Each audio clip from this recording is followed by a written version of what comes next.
100 years na si Abraham, nagkabuntis yung asawa. So, ang punto rito, parang inisip nitong dalawa, saan tayo makakagather ng information na hindi tayo mahalata?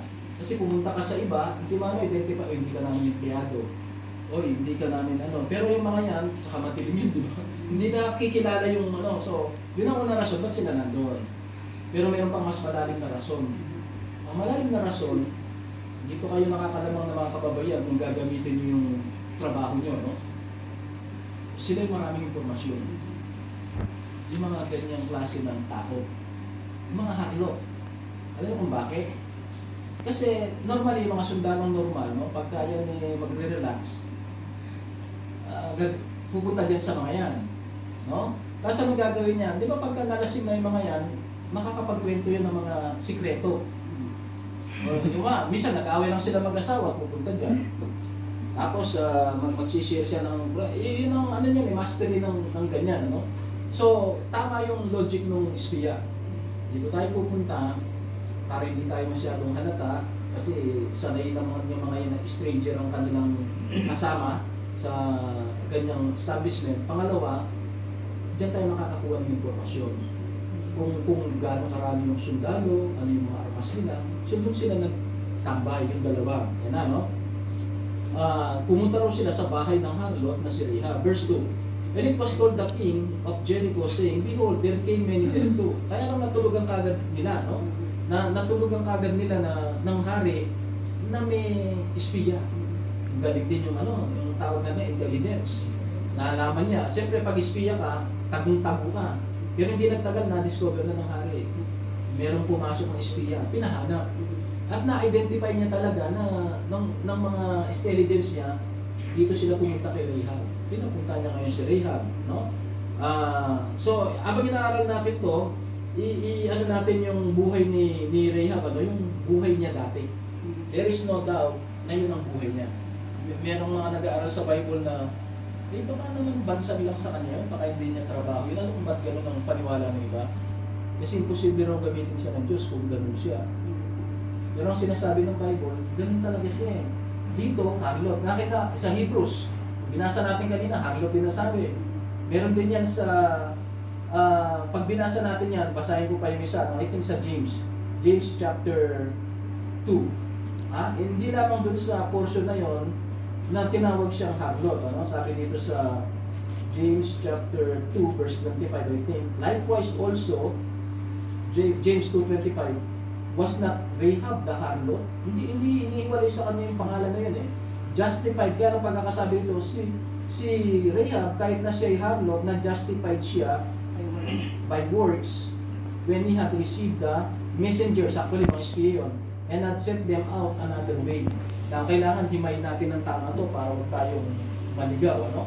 Yung iba, lalo may mga pastor na katulad ko, at saka yung mga hindi masyadong offended sila sa ganito. Actually, hindi nga nila tinuturo to eh. O hindi na natuturo kasi wala naman natin ini-encourage yung gano'n. Hindi. Pakita sa atin ng Panginoon kung gaano kalawak ang kanyang pagmamahal. Na kahit na gaano katindi ang nakaraan ng tao, kaya niyang iligtas. Pwedeng magtanong pa sa New Testament, pareho no. Kaya lang, New Testament na yon.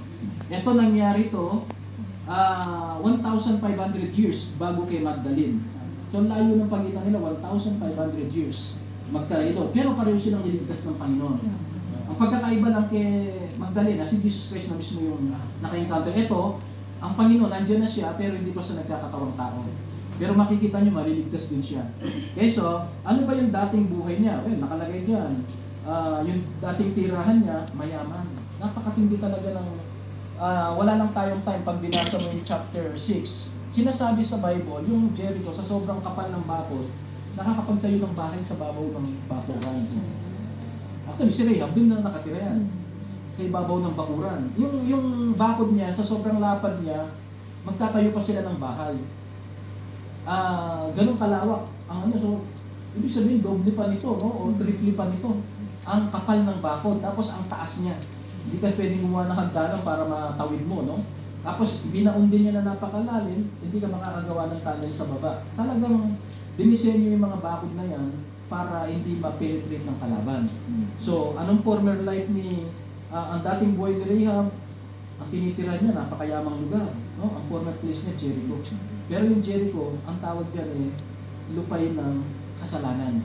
Kaya nga sila inamin ng Diyos Sinabi ng Diyos, tapos na kayo sa akin, inatulang ko na kayo, hintayin nyo na lang yung hatol ko. Actually, panahon pa ni Abraham, kaya niya binigay yung lupa Ano sinasabi niya, yung lupang yan may nakatira, pero hindi working nakatira dyan. So tapos na sila sa akin, pero pinagbigyan pa rin sila ng Diyos para magsisi sila. Mga taga Jericho, paano ginawa ng Diyos? Pinadala si Abraham para maging missionary doon actually. Yung mga anak niya. Pero hindi nagsisi yung Jericho Nagpatuloy sila sa kasalanan. Pero yun yung former life niya, no? Mayaman din ang lugar niya, wealthy city, world city, matibay, tapos pero wicked city. Yun ang nakakalungkot, ano? Yan ang former place niya. Ang former king niya rin, hari ng Jericho. Mga kapatid, may mga, ang Bible, abang tinuturo niya yung literal na nangyayari, meron itong nilalarawan. Ang nilalarawan ng Jericho, parang tayo. Minsan, hindi tayo naniniwala sa Diyos kasi meron tayong sariling bakod. Anong bakod? Siguro malakas ka pa. Siguro magandang trabaho mo. Siguro may iba ka pang sinasandalan. So ganun yung mga Jericho, kahit na lumulusog na itong mga Israelite, wala yan, hindi tayo kaya patibagin yan. No? Hindi nila alam. Wawasakin na sila ng Panginoon. So, mayamang syudad, matibay na syudad dahil may wall, pero wicked. No? Nakalagay sa Bible, all kinds of sin and vices na natutolerate dun sa lugar na yon. Lust of the eyes, materialism, lust of the flesh, marami dyan, sexual immorality. Kaya nga merong harlot Okay? Perversion, tsaka pride. Pride of idolatry, kayabangan. No? Ang former king niya, King of Jericho, matibay din, magaling din. Kasi, ba't niya natunugan kagad yung espiya? Ang galing nilang magtago, no? Kaya lang tyrant siya, no? Kontrolado niya lahat. Makikita niyo yan, may curfew Nung malaman nilang parating na yung mga Israelites, pinasara na nila yung gates. Pinasara nila talaga. Alam nila may parating So sinara nila yung gate, no? So ang hari niya ay tyrant king, capricious king, ano? Kasi lahat ng gusto niya nakukuha niya, pero jealous king din siya, no? Now, alam niyo kung sino nilalarawan ng King of Jericho? Si Satan. Actually, pag hindi ka pa anak ng Diyos, pag hindi ka born again, at hindi mo Panginoon si Kristo, may iba kang Panginoon kahit tayo mo. Kahit hindi mo alam. Lahat tayo pinanganak sa kasalanan, ang ating amo o master ay si Satan. Sinisimbolo siya ni King of Jericho. Now, ito. Kaya papasok ang Panginoon dito, dalawang bagay Dalawang bagay. Kaya papasok ang mga Israelite para parusahan na sila, gagamitin lang silang parang kasangkapan ng Panginoon para patayin na lahat ng mga makasalanan, pero para rin iligtas si Rahab. Kasi kung magtatagal pa si Rahab yan, hindi na rin siya maliligtas So ganun din ang ginawa ng Panginoong Jesucristo. Nung bumaba ang Panginoong Jesucristo rito sa mundo, dalawang purpose niya para talunin si Satanas. Kung alam niyo yung mga doctrine sa Bible, kaya siya bumaba para talunin niya forever si Satan. Kasi nag-away na yun sa langit Napalaya si Satanas sa langit. Pagdating sa Garden of Eden, parang mas nanalo si Satan doon. Kasi nakuha niya yung tao. Buksan mo na. Baka kami gustong mag-join pa. In-expect pa kayo, di ba? Okay. Okay, tuloy lang natin mga kapatid. Abang sinasabay ko na yung lesson. Kasi ganito talaga yung pag-aaral sa Bible. No? Aralin mo yung impormasyon, huwag kang titigil sa impormasyon. Kailangan, ano ngayon sa akin kung ganito yung nangyari. So, katulad ko, nalaman natin wawasakin na yung Jericho. Ang ibig sabihin niyan, ang Diyos may nakambang hatol sa mundo. No? Unang hatol niya, yun nga yung impyerno. Pero dahil nga mahal niya tayo, parang si Rahab. Gagawa rin siya ng parang para maniniwala sa kanya, kahit wawasakin na yung buong Jericho, ililigtas niya yung isang tao. Actually, may idadamay si rito. May idadamay na maliligtas dito, no? So, nakita na natin yung former place niya, nakita natin yung former king niya ni Rahab. Former life muna, no? Makikita natin yung former lifestyle niya. Walang duda. Walang doubt talaga, ito yung buhay niya dati. Harlot siya. Now, kapag ka sa tao, wala nang pag-asa yan. Minsan, wala nang pag-asang mag-asawa, wala na rin pag-asang magkaroon ng makabawi sa reputasyon. Pero, tingnan natin ngayon yung pananampalataya niya sa Diyos. Ang sikreto niya rito, kahit na gano'n ang trabaho niya, nag-iisa siyang nagkaroon ng pananampalataya sa Diyos. dun sa lugar na yon. Kung paano, yun nga yung nakakapagtaka, kahit ako hindi ko kayang sagutin yun, no? Ito na, balikan natin yung Joshua chapter 2.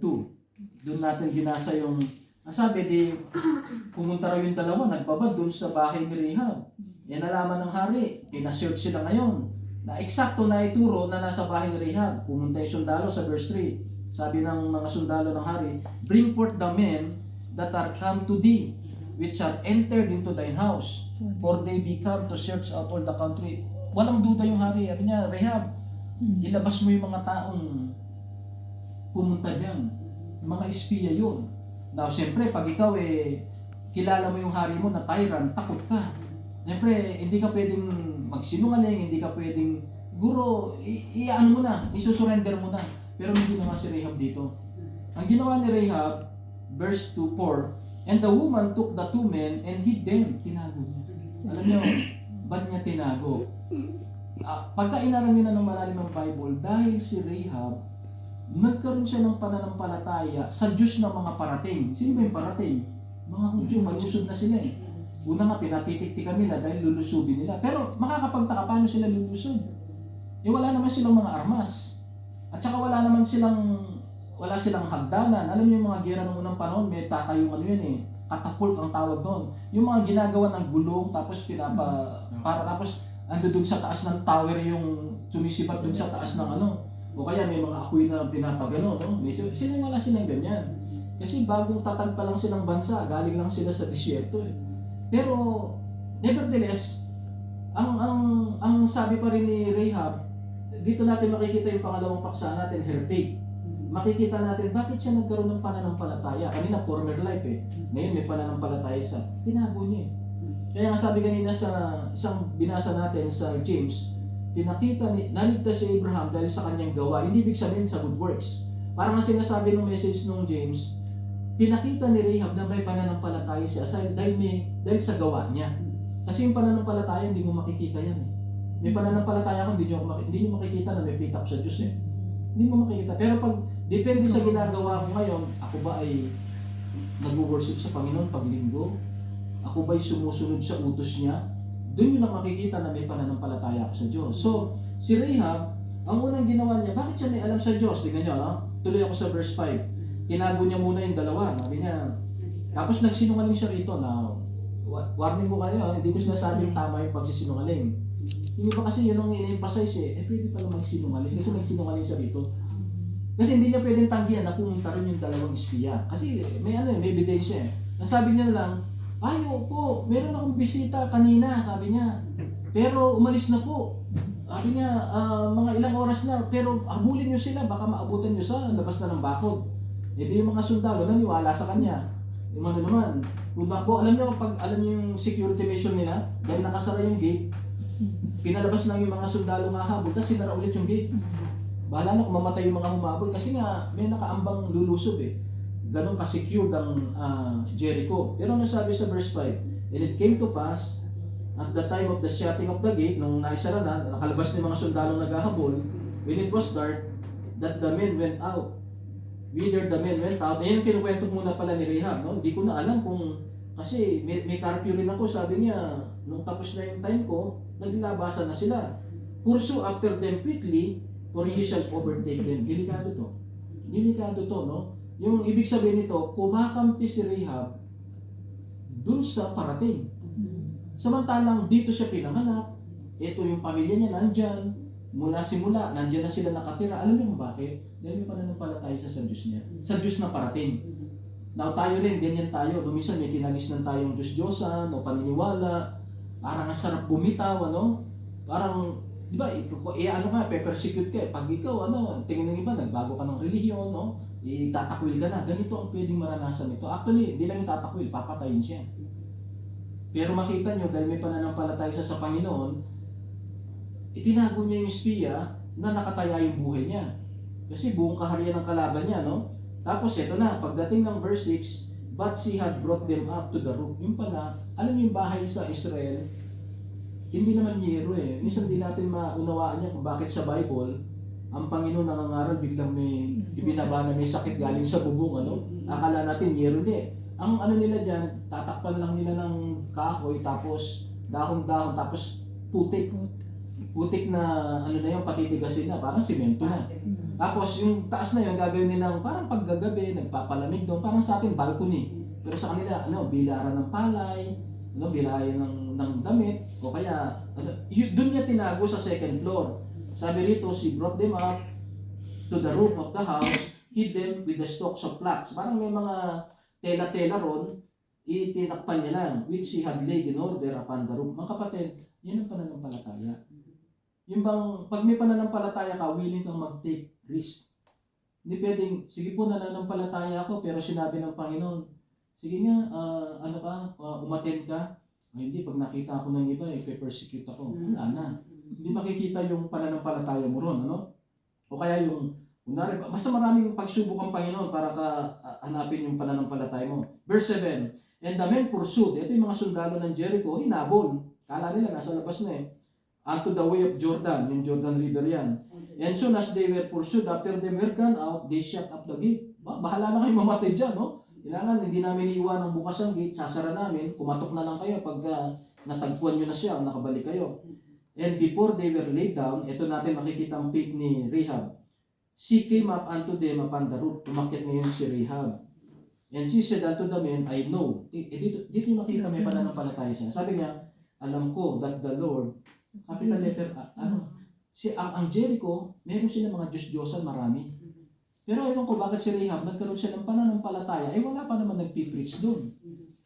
Kaya minsan huwag kayong magugulat ha. Minsan sabi ng Bible, maliligtas lang ang tao pag may nanampalataya siya. Mananampalataya lang siya pag nakarinig siya ng gospel. Paano yung mga gubat, walang pupuntang missionary? Bakit ito? Ang unang taong pumunta rito na Hudyo, kumbaga sila yung mananampalataya ng Old Testament, etong espiya. Pero bakit bago siya nakarating, sabi ni Rahab, alam ko, sabi niya, that the Lord had given you the land. Ang sabi niya, alam ko itong giyerang ito, matatalo na kami. Talo kami sigurado. Samantalang sila yung pinakamalakas na power. Saan niya kinuha yung pananampalataya na yun, no? Alam ko, ang Panginoon ninyo, ibibigay niya sa inyong lupain ito, and that your terror is poured upon us. And that all the inhabitants of the land faint because of you. Ito yung informasyon na nakuha nilang napakaganda. Alam niyo yung pagka-espiya ka, gagamit ka ng teleskopyo o kaya papasok ka sa mga opisina, makikita mo, ito pala may tangke sila, may aeroplano pala sila, ganito pala, lakas, ang dami nilang bala, ang dami nilang pera. Pero si Rahab, ang nireveal niya, mas mahalaga. Alam niyo sabi niya, alam niyo yung mga sundalo namin, kunwari lang yan, macho-macho lang yan, tatapang nila, pero nanginginig na sila sa Diyos niyo. Minsan ganun kung sino yung may totoong Diyos, siya yung duwag. Minsan yung mga hindi nga nananampalataya, takot sila sa Diyos natin Mas nakikita nila kung paano siya gumawa Alam niyo kung ba't sila natakot? Ang sinasabi rito ni Rahab, 40 years ago, may sinabi ng Diyos sa mga Hudyo nung nasa bungad na sila, lusob, sabi ng Panginoon. Alam niyo, sabi ng mga tao, di tayo lulusob. Magpadala muna tayo ng espiya. Tingnan natin kung, sabi na ng Diyos lusob Pero sabi nila, wag muna. Nagpadala tuloy si Moses noon ng espiya, 12. Alam niyo, na-report ng 12 espiya. Yung 10, sabi nila, hindi natin kayang lusubin. Kasi malalaking tao, matibay ang muog nila, marami silang armas, hindi sila tumuloy noon. Kaya nagalit ang Panginoon. 40 years pa pala, kung tumuloy sila, kahit nakikita nilang marami, yung puso naman ng mga tao ron parang kandila daw na naupos. Alam niyo, sa gerang tawag na psychological. Kumbaga, kunwari lang na may armado, pero sa loob niya, makarinig lang ng putok yan, wala na, tatakbo na. Yun ang hindi mo kayang sukatin sa gera, no? Yun ang sinabi ni Rahab Alam niyo, dati pa po, takot na kami. No?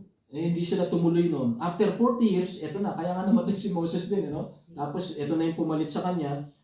Sabi niya, alam ko, ibinigay na ng Diyos sa inyo, lupain ito, and your terror is fallen upon us. And that all the inhabitants, ibig sabihin, kasama yung sundalo, paint. Ibig sabihin ng paint, takot na sila, kabado na sila. Verse 10, for we have heard. Ayun, talaga namang bago ka manampalataya, may maririnig ka. Pero yung dinig na yun, hindi preacher na nagdala sa kanila Ito yung magaling ni chismis, mga kapatid. Baga, kasi may ginawa ang Diyos 40 years ago. Yung pinakat yung dagat, nabalitaan na pala ng mga taga-Jericho yun. Tapos yung mga Hudyo, binaliwala lang nila yung milagro niya. Pinakain sila ng 40 years na walang tanim. Hindi sila nagtanim Nakakakita na kayo ng taong nabuhay sa disyerto 40 years. Hindi sila nagtanim. Hindi sila nag-ani. Bakit? Araw-araw nagpapaulan ng mana ang Diyos. Yung sapatos nila or sandals, 40 years, hindi sila nagpalit. Hindi na luma. Yung damit nila, hindi sila nagpalit ng damit. Nilalaban lang siguro nila, no? Yung dalawang klase. Walang namatay sila sa simpleng namamatay lang sila pag sumusuway sila sa Panginoon. Minsan sumuway sila, nagpadala ng ahas ang Panginoon, dinatoklaw sila, no? Minsan naman, binuka ng Panginoon yung lupa. Doon may mga namamatay pag may sumusuway. Pero yung normally lang sunod kapag sinabi ng Diyos, tigil sila, tayo ng tolda. Nabi ng Panginoon, lakad na kayo, bagbag ng tolda, lakad na naman, no? 40 years yun. Hindi sila napahamak. Tapos pati pala yung mga kalaban nilang nasa malayo, nababalitaan na yan. Kaya natatakot na sila sa Diyos nitong mga parating na to, no? Sobrang powerful na Diyos nila. Verse 10, we have heard of the Lord dried up the water of the Red Sea for you. O, nabalitaan nyo yun. When ye came out of Egypt, and what he did unto the two kings of Amorites. Meron din kasing dalawang kaharian na natalo nila. Si Sihon, at saka yung isa pa, no? At saka si Og. Verse 11, and as soon as we had heard these things, kaya mga kapatid, itong Bible study, napakahalaga nito eh. Kasi naririnig nyo salita ng Diyos. At iba-ibang magiging epekto niyan sa bawat isa. Sabi ni Rehab, nung marinig namin to, yung mga ginawang himala ng Diyos nyo, no? Ano sabi niya? Our hearts did melt. Nakita na kayo ng ice cream. No? Iwanan mo lang yan sa mainit, natutunaw yan. Kaya yung kandila, unti-unti. Ganun pala yung malakas lang sila, malalaking tao lang sila, pero sa loob, wala silang tapang na lumaban. Kung tumuloy sila. Yung sabi niya, did melt, neither did there remain any more courage in any man, because of you. For the Lord your God, He is God in heaven above, and in earth beneath. Malinaw. Kaya niligtas si Rehab, kahit gano'n ang trabaho niya, kasi dumating sa buhay niya bago siya namatay, nagsisi siya sa kasalanan niya. Napakita ko sa inyo, no? Paano pinakita niya na nagsisi siya, mga kapatid? Una, pinakita rito, her knowledge of God, may alam siya patungkol sa Diyos. Her fear of God, may takot siya, kaya mas, alam mo yung takot sa Diyos? Pagka kasi hindi ka takot sa Diyos, katatakutan mo yung asawa mo, katatakutan mo yung employer mo, katatakutan mo yung kahit na sino, tao sa'yo, yung multo, lahat, pati gagamba, takot ka. Pero pag sinabi ng Diyos na matakot ka sa Diyos, wala ka nang katatakutan. Si Rehab, bagamat siyempre, mamamayan siya ng Jericho eh. Alam niya yung hari niya, tyrant eh. Pero sabi niya, naniwala niya ako sa Diyos eh. So dahil sa takot ko sa Diyos, nawala na yung takot niya dun sa hari. Kaya siya nagsinungaling. Now, yung pagsisinungaling niya rito, hindi yung kasalanan ng... Hindi ko sinabing hindi kasalanan yung pagsisinungaling. Yung pagsisinungaling niya, ang mas matinding tingnan natin dito, ay pagkilala sa Diyos na parating. Kasi yung pagsisinungaling niya, maliligtas itong mga taong tinago niya. No? Maliligtas itong mga taong tinago niya, at parang pinakikita niya na tinatalikuran ko na yung hari namin. Sa ating mga Kristiyano, ibig sabihin, bago ka maniwala kay Kristo, kailangan tumalikod ka muna kay Satanas. Yun yung repentance na tinatawag. Hindi pwedeng, Lord, maglilingkod ako sa iyo, pero huwag mong pakialaman ng buhay ko. Hindi pwede yun. Kailangan willing ka na, Panginoon, sige po, yung kasalanan ko pala, dadalhin ako sa impyerno nito. So, inaamin po yung kasalanan ko, nagsisisi na ako, tsaka kita patutuluyin sa buhay ko. So, ito na, no? Verse 12. Now therefore, ay alam mo maganda kay hindi naman siya mapagsamantala, no? Alam mo, may sinabi siya sa mga sundalo. Dalawa to is tektik, Later on, papakita ko sa inyo yung pangalan ng isa, no? Sabi niya, paano to? Sabi niya, niligtas ko na kayo. Alam niyo kung paano niya naitakas? Hindi niya pinadaan sa gate. Kasi nga ang bahay niya nasa taas ng bakod, yung bahay niya may bintana, palabas dun sa wall, ginamit niya yung tela ng, yung kama niya. Ang tawag doon, scarlet. Yan ako yung scarlet thread. Pero yung scarlet thread na yun, kulay pink or pula. Actually, pula. Red, no? Alam niyo kung, mamaya, papakita ko na ibig sabihin. Sabi niya, paano to? Sigurado yan. Alam niya rin yung Actually, siya nag-instruct sa mga sundalo eh. Kung tutusin, dapat sundalong nakakalap. Paano sila tatakas? Sabi niya, huwag kayo dumaan sa gate. Alam niyo, yung gate na yan, 3 araw yan, sarado yan. Kasi hahanapin talaga kayo ng mga sundalong nasa labas hanggat di kayo nakikita. After 3 days, pag di kayo nakita, tsaka lang babalik yun. Ngayon, pag lumabas kayo ngayon 3 days, nandiyan pa sa labas yung mga sundalo naghahanap sa inyo. Maghintay kayo na, sabi niya, ilalabas ko kayo ngayon pero magtago muna kayo sa gubat. magpalipas kayo ng 3 araw para hindi na kayo makita kasi magro-ronda talaga yung mga sundalo na yan. Hindi titigil yan hanggat walang 3 araw. Tapos after 3 days, labas kayo sa pinagtataguan nyo, balik na kayo dun sa kampo nyo. Ang kampo nila nasa kabilang ilog eh. Biro mo na gawa niya yun. Bakit? Kasi nga harlot siya eh. Ano yung ibig sabihin nun? Pag hindi siya Kristiyano, kung ano yung profession mo, pagka naging Kristiyano ka na, pwede mong gamitin yung mga talento mo sa paglilingkod sa Panginoon. Kunwari, dati, manganganta ka, no? Iba yung kinakantan mo. Abay, pag niligtas ka ng Panginoon, gamitin mo yung boses mo sa Panginoon, no? Kung dati, nagluluto ka, lahat yan pwede mo magamit sa Panginoon.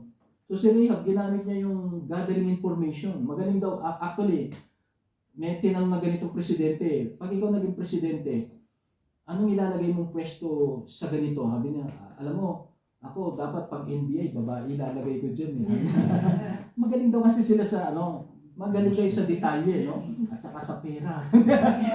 Budget, department, mga ganon, no? So, magaling talaga si Rahab dito. Bukod, dahil nakukuha niya yung informasyon niya sa mga customer niya, no? So, ito na. Pero meron siyang paniningil dito. Sabi niya sa 12, "Now therefore I pray you, swear unto me by the Lord." Now, Old Testament pa to. Hindi pa bawal yung nanunumpa, no?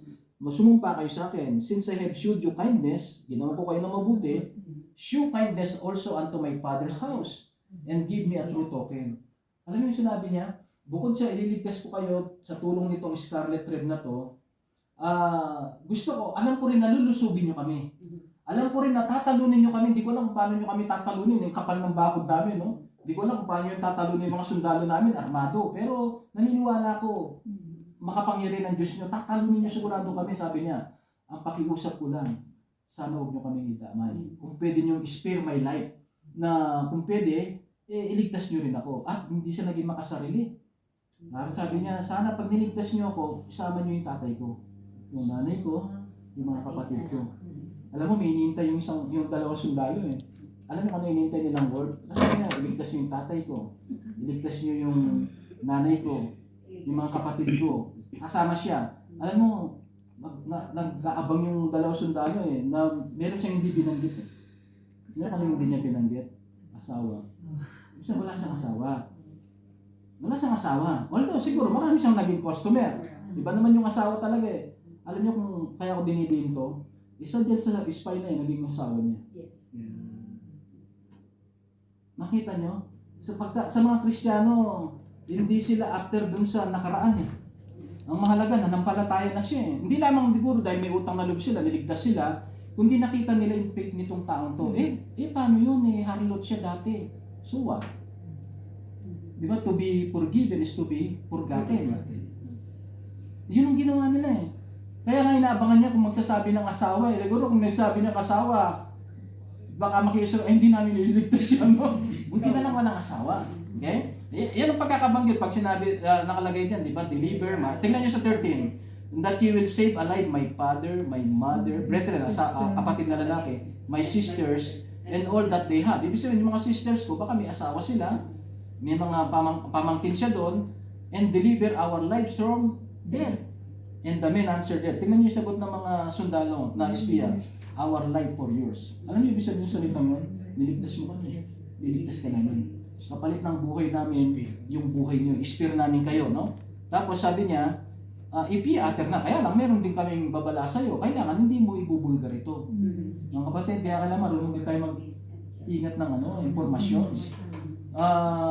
Alam niyo, sabi nga sa mundong ito, no, kaya nagkakagulo, yung nire-reveal natin yung impormasyon na hindi dapat i-reveal. At saka naman minsan, yung mga dapat i-reveal o sabihin, hindi natin sinasabi. Dalawang klase daw ng tao sa mundo, yung nakakaalam ng totoo, hindi nagsasalita. Yung mga maraming alam na chismis at kasinungalingan, yun ang madaldal, no? Kaya nagkakagulong mundo. So sabi niya, isa lang ang hingin namin sa'yo, huwag mong ibubulgar itong napag-usapan natin. Anong pangako nitong "Our life for yours, if ye utter not this our business, and it shall be when the Lord God given us the land, that we will deal kindly and truly with it." Pangako namin to, pag lumusog kami, inspire namin, pero alam mo, hirap gawin yan. Kasi giyera yan eh. Alam niyo yung meli na tinatawag. Pag giyera, kumbaga sa kulay ko, alam niyo, di ba pagka basketball, nagkarambulan, Ang suntukan dyan, basta kakulay nung uniforme ng kalaban. Hindi mo na kikilalanin, matanda yan, bata. Suntok ka lang na suntok. Eto, itakandala nila sword So paano mo wala na, hindi naman sila kilala Dalawang espiya lang nakakita sa kanila. At ito pa, hindi nila kilala ang magulang. Kasi nakita lang nila yung babae.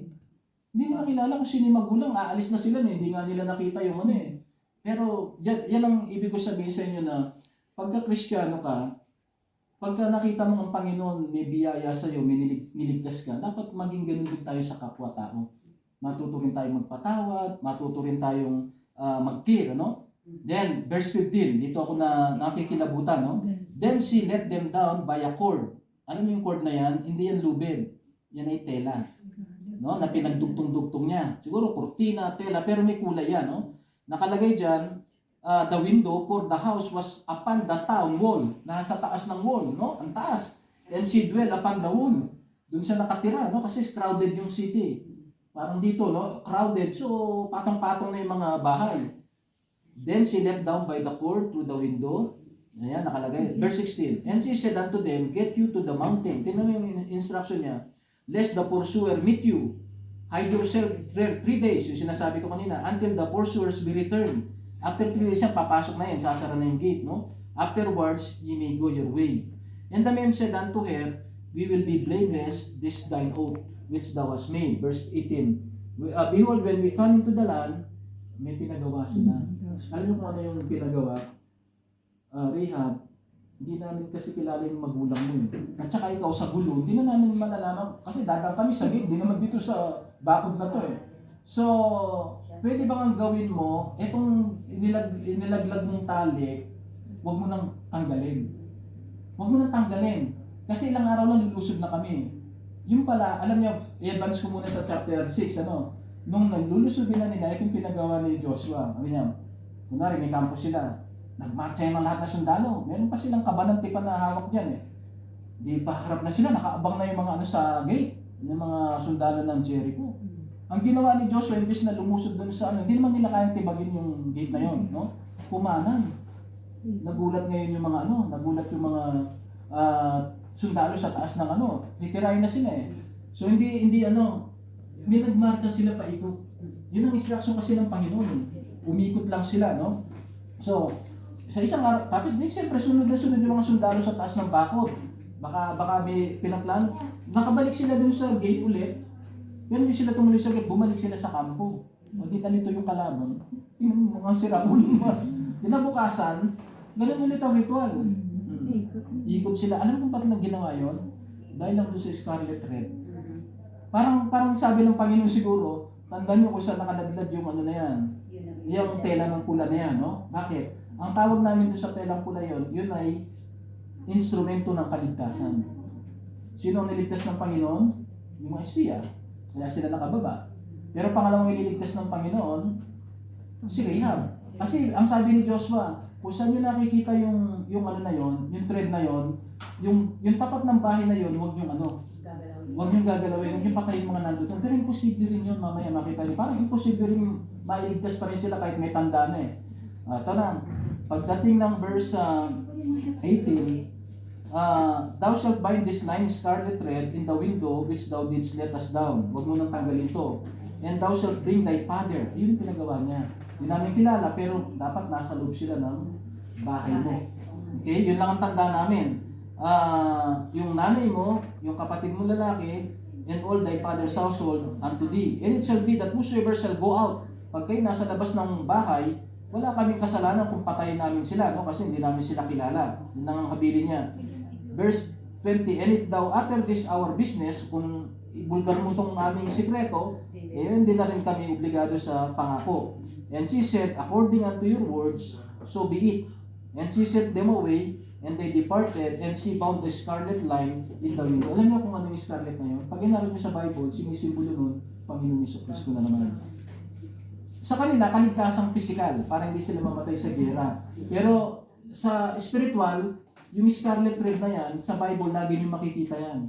Makikita yan sa dugo ng mga tupa. Palagi yan, may symbol yan na paano magligtas ang Panginoon. Halika. Ikiran lang. Oh, sorry. Pasok na. Okay, so tuloy natin. Malapit na. Sabi niya sa 22, and they went and came into the mountain. Tago muna sila 3 days. After noon, 23, so the two men returned. They descended from the mountain, and then bumalik na sila sa kampo. Verse 24, and they said unto Joshua, truly the Lord hath delivered into our hands all the land, for even all the inhabitants of the country do faint because of them. Nag-advance ko na information. Naikwento nila kay Joshua, yun ang commander. Ganito po, nakakakuha kami informasyon kay Rahab. Pero may panata kami sa kanya na hindi natin siya papatayin. Ay, sabi siguro ni Joshua, bakit natin maano? Hindi, pero ibinaba kami dun sa Scarlet Red. So, ang instruction na lang po kung pwedeng lahat ng nando dun sa bahay na yun na hindi papatayin. Kumain na si Joshua. Kaya siguro, actually, 6 na araw silang umikot. Para lang matandaan kung saan yung bahay, no? Siguro pag nadadaan sila, wow. Save yung mga nandun dyan, no? Save. Ganun din tayo. Pag inaral nyo sa New Testament, pag tinanggap mo si Jesus Christ as Lord and Savior, meron ka ng scarlet red, meron ka ng dugo. Ang tawag doon, meron ka ng damit na kabanalan. Inaral natin yung Sunday ito, yung robe of righteousness, no? At pagka mamatay tayo o nandito tayo sa mundo, ano man ang mangyari, ano pa rin sa atin ng Diyos? Dugo ng anak niya. Kaya hindi ka pupunta sa impyerno kung nanampalataya ka. Kung si Rahab, in spite na imposibleng na-save, tayo parang posible man akong maligtas, dami kong nagagawang kasalanan. Basta't nandiyan na kay Kristo. Basta't yung tubo niya nasa iyo.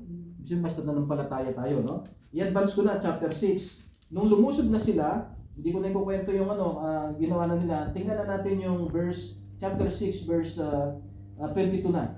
May instruction yan eh. Basta pagka lumusog, ang utos ni patayin lahat. Alam mo yung maganda, ng 7 araw na pala, umikot na sila. Kasi ang sinasabi sa sobrang dami rin nila, yung harapan, pag nakalikot, inaabutan niya yung dulo. O di nakapaikot sila sa wall. Ang instruction ni by the way, nakalimutan ko sabihin, dun sa 6 na araw silang iikot, walang magsasalita. Walang magsasalita. Kahit bulong wala. Basta kayo, wala kayong sasabihin. Ang hirap nun. Hirap kontrolin ng tao na walang magsasalita, nakikipagyera sila, no? Wala talaga umini. Kaya sabi niya, pagdating ng 7 araw, pag ako'y sumigaw, may senyas yan eh. Pag yung sword niya, tsaka kung may sibat siya, pag sinabi kong ganito, sisigaw kayo, actually may sinigaw sila dyan, no? I think Joshua and basta may sinigaw sila, bumigay yung yung At alam niyo yung mga engineer, tapos ako na engineering, normally ang bakod, meron siyang tie beam. Nakapag-ganon yan. Tapos ang umahawak sa kanya, nasa loob. No? Pag ganun dapat. So kung babagsak man yan, kung lumindol, dapat papasok. Kasi nakatali sila ng beam eh. Pero ito magtataka kayo, ang bakod bagsak niya pa ganun. And by the way, papaliwanag ko rin yung Jericho. Ang Jericho nakatayo siya sa taas ng bulubundukin. So mataas na nga yung bulubundukin, mataas pa yung bakod. Tapos dinagdaga pa ng mga bahay. Ang taas talaga. Pero alam mo kung ba't siya binagsak pa ganon? Yun ang naging hagdanan nila. Kasi yung bundok lang, hindi mo siya maakyat eh. O yung bakod pa. Kaya kung gumanon siya, mahirap mo siyang akyatin. Parang sinadya ng Panginoon, pabagsakin niya palabas. Lahat ha? Para siyempre yung bagsak-bagsak na mga bricks, yun ay naging hagdanan nila. Tapos yung konpasan ng bahay ni paano yan bumagsak yung ganun, hindi, ito na nga sasabihin sa'yo. Bumagsak lahat, pero kung saan nandun yung Scarlet, hindi bumagsak. Baka yung magugulat. Hindi siya bumagsak, Brad. Yun lang ang hindi bumagsak. Kaya sabi ko sa'yo, lahat ng imposible ginawa ng Panginoon. Yung una, kung babagsak man yan, dapat pa ganon. At saka dapat may bumabayo, no? May pumupukpok. Wala eh. Ang sigaw lang nila, Joshua and his sword. Sabi nga, siguro sa sobrang sabik nila magsalita, no? Nagsisigaw lahat. O, sintunado yung boses, no? Pumigay yung Tapos ayun na, ito instruction ngayon, verse 22. 21 muna, 6:21. And they utterly destroyed all that was in the city. Tingnan nyo, both man and woman. Baka may magtanong sa inyo, ba't ganun? May dahilan yan. Young and old, ox, sheep, ass, with the edge of the sword. Talaga lahat na may hininga, ang tawag dyan, ganyan magalit ang Panginoon. Nagalit ang Panginoon dahil sa kasalanan. Parang Sodom and Gomorrah. Ito naman baligtad, tabak naman ang ginamit, no? Patayin lahat, pero may niligtas. Ganun din naman tayo. Lahat tayo damay sa kasalanan ni Adan, galit ang Diyos sa kasalanan, kaya may impyerno. Pero sabi niya, Whosoever believeth, ano ang sabi niya sa John 3:16, for God so loved the world, He gave His only begotten Son. Jesus Christ yun. That whosoever believeth in Him. Si Rahab, naniwala sa Diyos ng mga Hudyo, naligtas siya. Tayo, kung maniniwala tayo kay Yesu Kristo, kahit may nakaambang impyerno, hindi tayo pupunta ron. Yun ang sinasabi niya dito. Verse 22, ito yung instruction. But Joshua had said unto the two men that spied out the country. Ito yung maganda, ito yung love story dito eh. Yung dalawa, wala silang ganang makipagbakay. Ang gusto nilang makita yung si Rahab eh. Sabi nila, go into the harlot's house. Kaya lang, hinihintay din nila yung hudyot ng commander. O sige na, puntahan nyo na. And bring out thence the woman and all that she had, as ye swear unto her. And the young men that were spies went in and brought Rahab and her father, her mother, brethren, walang asawa, and all that she had. And they brought out all the kindred and left them without the camp. Siyempre, labas dun sa gulo, no? They burnt the city. Yun. Kasama na yung bahay ni Rahab doon. Siyempre, pero wala na sila Rahab. Sinunog pa yung city. Pero kinuha nila yung kayamanan. Silver, gold, vessels of brass, iron. They put into the treasury. May offering din sila kahit gera. Lahat ng nakuha nila muna, ang mga sundalo normally, kung ano yung makuha mo dyan sa'yo. Tawag doon, spoil of war. Pero may instruction si Joshua eh. Lahat ng pwedeng sunugin. Ang hindi pwedeng sunugin, dalhin sa bahay ng Panginoon. Tawag doon, offering. First fruit ang tawag doon, no? Paano yung mga sundalo? Paano yung mga budget nila? Yung pamilya, 31 cities yan. Pero hindi mo na sinabi ng Diyos, yung 30 cities sa kanila. Lahat na makuha nila sa kanila na. Kumbaga yung unang city, parang token of ano yun sa Panginoon eh. Seek ye first the kingdom of God. Pina-offer muna sa bahay ng Panginoon yun, no? Dinala muna yan sa house of the Lord. Verse 25, and Joshua saved Rahab the harlot alive, and her father's household, and all that she had, and she dwelt in Israel even unto this day, because she hid the messengers which Joshua sent to spy out Jericho. Now, tapusin natin itong lesson na to sa ganito. Punta tayo sa Matthew chapter 1. Para kilabutan naman tayo, no? Paano ginamit si Rahab?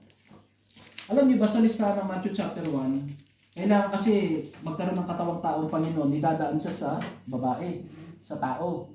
Si Mary yun. No, sabi ng Panginoon, yung binhi ng ahas at saka binhi ng babae mag-aaway, tutuklawin ng binhi ng ahas yung sako ng binhi ng babae. Ibig sabihin, si Satanas, matutuklaw niya si Jesus Christ, kaya nga namatay siya. Kalbaryo dahil sa kasalanan. Pero yung binhi ng babae, si Jesus Christ, dudurugin niya yung ulo ng binhi ng ahas. Doon niya tinalo si Satanas. So yung sinisimbolo rin nito, bagamat nangyaring literal, nung si Kristo'y bumaba sa lupa, parang nanalo si Satanas na naman kasi naipako niya eh. Napatay niya si Jesus eh. Pero yung pala, parang bumuelo lang ang Panginoon. After 3 days, nung bumangon na, wala nang panalo si Satanas. Tinalo na niya, no? So tingnan natin yung Matthew chapter 1 ngayon. Ang sabi sa chapter 1, ito yung listahan ng mga taong kung saan dadaan ng katawang tao ng Panginoon. Mula kay Abraham, 42 generations to eh. Abraham, David. Okay, pagdating sa, tumalo na tayo sa verse 4. And Aram bigat Aminadab, Aminadab bigat Naason, Naason bigat Salmon, and Salmon bigat Busin. Busin yung asawa ng inaral natin nung nakaraan, si Boaz. Sino tatay ni Boaz? Si Salmon. Sino si Salmon? Isa sa Diyos sa espiya. Ayan o, nakalagay dyan. Siya yung si Salmon, ipinanganak niya si Boaz kay Rahab. Si Rahab din si Rahab. Now, ang tanong ko sa inyo, ba't ganun? Yung isang harlot, ginamit siya para idaan ang katawan ng Panginoong Jesucristo sa kanya. Mga kapatid, pag-isipan nyo yan. Matalan tayo, minsan isang kasalanan pa naman nakita natin sa kapwa natin, ayoko na sa'yo. Break na tayo. No? Pero ang Panginoon, harlot ha. Dami niya. Okay, si Mary, okay siya. Virtuous siya. Pero may kasalanan pa rin si Mary. May mahanang kasalanan yun. Actually, yung inaral natin nung nakaraan, no? Basta maraming mga babae dito na questionable. Si Rahab, si Ruth, nakalagay dito sa verse 5. No? Tapos may babanggitin din yan si Bathsheba, na kung saan bumagsak si David. 5 babae ang binanggit yan sa linya ng Panginoon. No? Si Tamar, lalo na pag inaral natin yun, ibang klase naman yun. Medyo unimaginable yung ginawang kasalanan nun. Pero sinama pa rin sila. Ginamit sila ng Panginoon. So mga kapatid, ang bottom line nito ganito.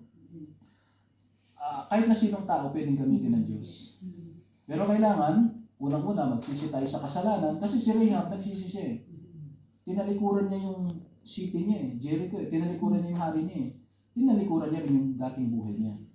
Tapos naging asawa pa niya, virtuous, si Salmon. Salmon na ang pangalan. Tapos ang naging anak nga nila si Boaz. Yung inaral natin noong nakaraan na very virtuous na matandang binata, mayaman, hindi nag-aasawa, nagpipray, naghihintay na maging asawa. Ang binigay sa kanya, segunda mano, si Ruth. Pero out of that, pinanganak naman si Obed, ng tatay ni David. Nakita niyo yung kwento?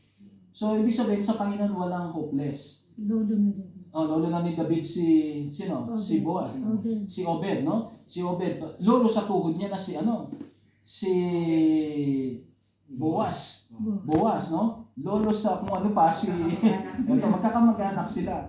So mga kapatid, ito, siguro final statement ko, no? Alam niyo ba na babae ang ginamit ni Satanas para bumagsak ang tao sa kasalanan? Iba. Pero alam niyo ba na babae din ang ginamit kaya tayo ng tagapagligtas? Si Mary lang ang alam natin, pero aralin yung Matthew 5 na, 5 babae yan. Na puro may mga sabit, kumbaga, ang pinaka-virtuous lang dyan si Mary.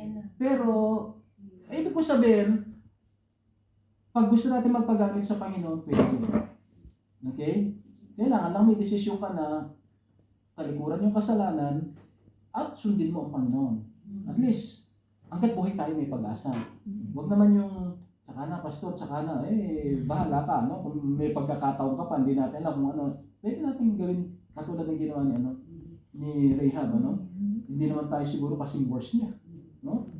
Kumaga, kung yung worst, still, ang tawag ko dito, isa pang title na ginagamit ko dito, yung beauty for ashes, Yung sa Panginoon, kahit abo ka na, kumaga kahit puti ka na, katulad ni Magdalena, kaya kanyang gamitin, parang ginto, para magawa yung kalooban niya. Now, ngayon, of course, hindi na gagamitin ng Panginoon yung babae para ipanganak ang anak niya, anak ng Diyos. Pero, pwede tayong gamitin na mag-share, Pwede tayong gamitin na mag-invite, Pwede tayong gamitin para mabuo yung simbahan ng Panginoon dito sa So, tayo manalangin, baka may tanong kayo, bibigyan ko kayo ng pagkakataon. Panginoon, salamat po sa oras na ito, na talakay po namin ang medyo mahaba, malalim ang kwento patungkol kay Rahab.